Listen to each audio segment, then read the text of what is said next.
No? Cool. All right. So we're going to continue our conversation with lead follow-up and tactics using lead follow-up. As you know, the most important thing to know about a lead is timing, right?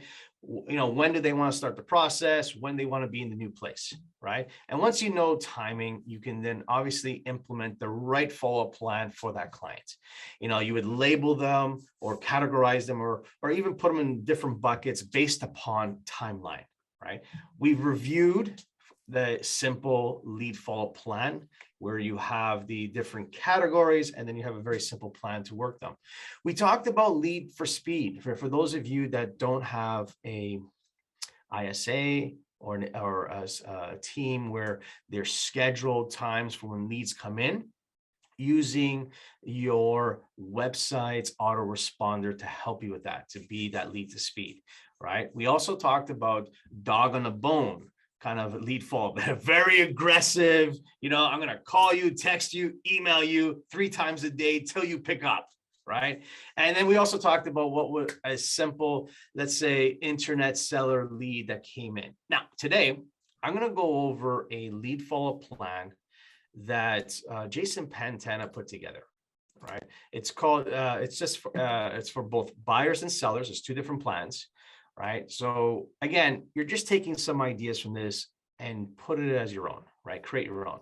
So developing a powerful lead follow-up system, right? By Jason Pantana. The first thing is remember this, that where is the customer in their journey, right? Are they at top of the funnel lead, middle of the funnel lead, or kind of bottom of the funnel lead? Are they just kind of searching and getting an idea of what's going on? Are they in the consideration stage, or have they already made the decision and now they're actually selecting, right? So understanding where they are, again, timing is the key here, right? You're going to put out some ads, maybe on your Facebook page, some ads. Maybe you're going to do this on your website, right? Where you're asking people to get some information. Now, again, we're talking about seller leads in this particular case, right? So a lead comes in, doesn't matter how, right? And all your websites are amazing with landing pages and CTAs, right? So then the question becomes this: what do you do next?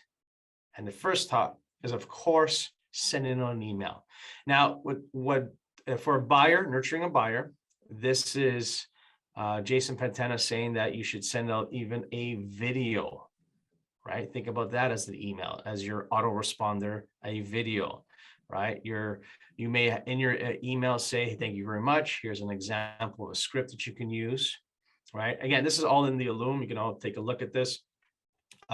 Next is you're going to send them a text message, right? Home setup configuration. Hey, this is the text message that you can send them, helping you find some questions, blah, blah, blah.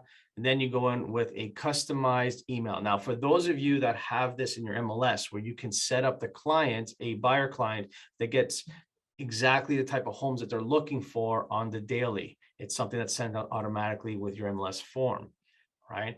Then you would send another text message. This would be bi-weekly text messages just to kind of check in, right? Then check in script, email, weekly email.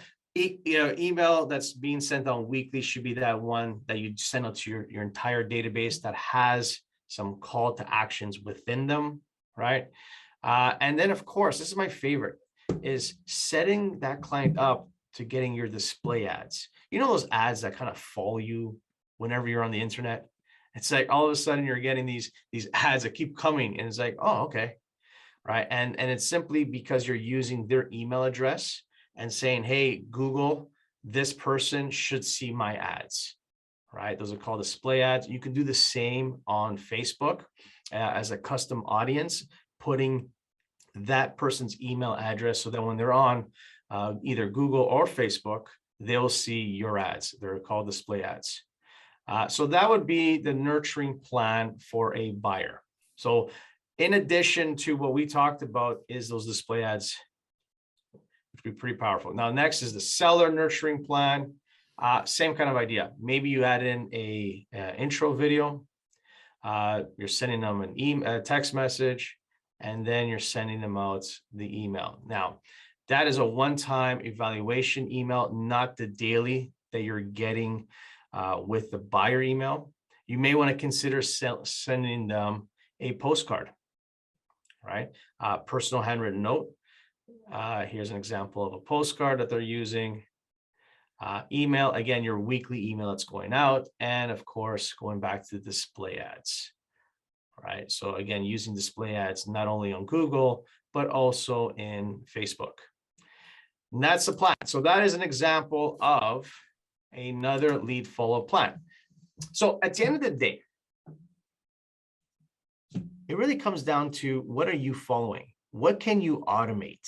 What can you put in place so that the follow-up is consistent? You're hitting them up, not just as email, not just in a text message, not just in a phone call. It's all the different ways you can use, right? There needs to be. So how do you set yours up? And yes, Anthony, if you go into the Loom, go into the resource center and just type in developing a powerful lead follow-up plan, there are notes and there are slides. Those slides there, they're right in there. So I'm going to share with you some technology that you can use to help you automate things. Obviously, your CRM is the most important part. But does your CRM send out text messages?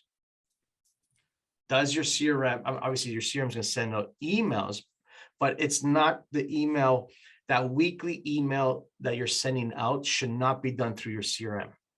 You know, that bulk email that you're sending out to your entire database, every single person in that CRM shouldn't be a big bulk email blast coming from the CRM. The reason why is because it's not an ESP.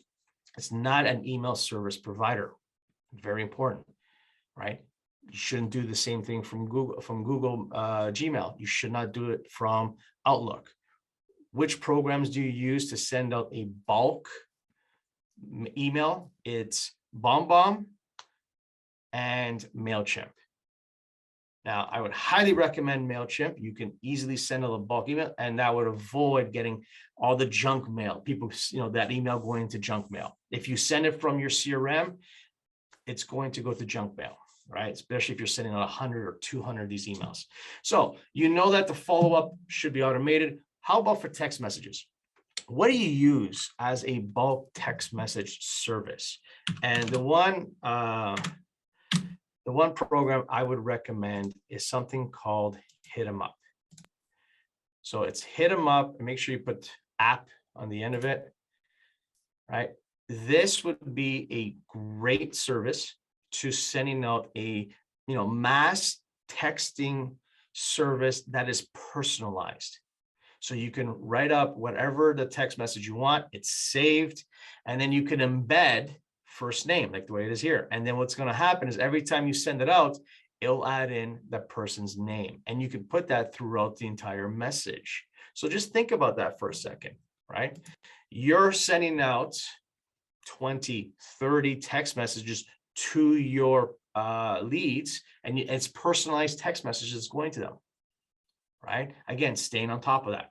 The other one that I would recommend is something called Sly Broadcast. For those of you that don't know what Sly Broadcast is a voicemail service where the phone doesn't ring. You can record a message and send it to that person. It goes into their voicemail. The phone doesn't ring, but your number appears as a missed call. And they can see that and say, hey, so now you can send out to your broader band, your leads. And it's like, okay, I got like 30 leads, Danny. How am I going to get a hold of them? Right? Well, you know what? Fire off this voicemail. It's like, hey, it's Danny. I just want to follow up from our previous conversation. Wondering if you're still thinking, buying that home, selling that home, whatever it is. And then they get that message. They get to hear your voice, right? So it's, what do you have in place? What are those touch points that you're using for your leads? Does anyone have any questions, concerns, hallucinations, anything at all? You guys all good then? All right, if that's the case, tomorrow, next week, I have no idea what I'm doing next week. I think next week is something to do with KPIs, your numbers, tracking and measuring numbers. But I may change it. So if that's the case, if you guys have no other questions, please unmute yourselves. Please unmute yourselves. Just curious, what day is today? Money-making Day. That's right. It's a money-making day. If you're on this call, it's a money-making day for you. So what do you need to do right now to help you improve your business and get those listings? I'll talk to all of you tomorrow. Thanks so much. Thanks, guys.